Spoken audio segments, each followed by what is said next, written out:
声带病院耳鼻喉部的主治医师蔡淑维表示，根据统计，60岁以上，无包括中风加癌症的朋友，顺声门闭合不全大约有2成。而同款年纪的族群，上消化道运动功能异常，盛行率嘛将近15%，其中一半是还原器功能不全。伫个治疗上，除了药物，或者是复健科的吞咽治疗等非侵入性。另外，还有全身的麻醉，或者是局部麻醉的后部手术，用适当的填充注射，或者是肉毒注射来减轻症状。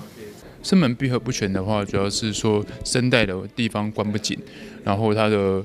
声带的地方就会水漏到气管里面去，会呛咳。那还原器闭锁不全的话，就是食道入口声带的后面的话，那边钻得太紧了，所以水就流不下去，食物下不去，导致会梗在喉咙里面。那通常的话，我们会先由非侵入性的方式去治疗，比如说声带有发炎，或是食道入口有发炎，先处理这个地方，让它不发炎，可能就会少掉大概1/4到1/5的病人，药物治疗就好了。那如果还是有点不太好的话，会进行吞咽的治疗，比如说让语言治疗师或复健科医师去做一些语言复健或是吞咽的复健。那可能经过3到4个月左右的处理的话，会再好一些。那如果真的都不行的话，经过药物治疗跟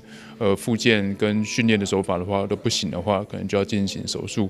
那注射型的手术在中间占一个很大的地方，是因为老人家跟一些癌症复原后的病人，他们对于做全身麻醉的型的手术或开放型的手术有很大的困难或是疑虑，那所以就用肉毒杆菌素或是玻尿酸来注射，可以让这群病人好好的治疗。那治疗完的话，可能有效果也蛮不错的。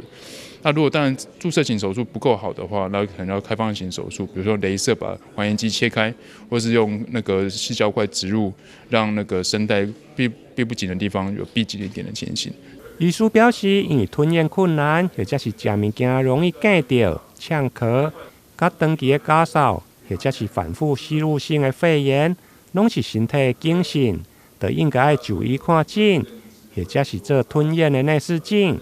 避免发生吞咽的相关呼吸道的感染。台南新闻林根采访报道。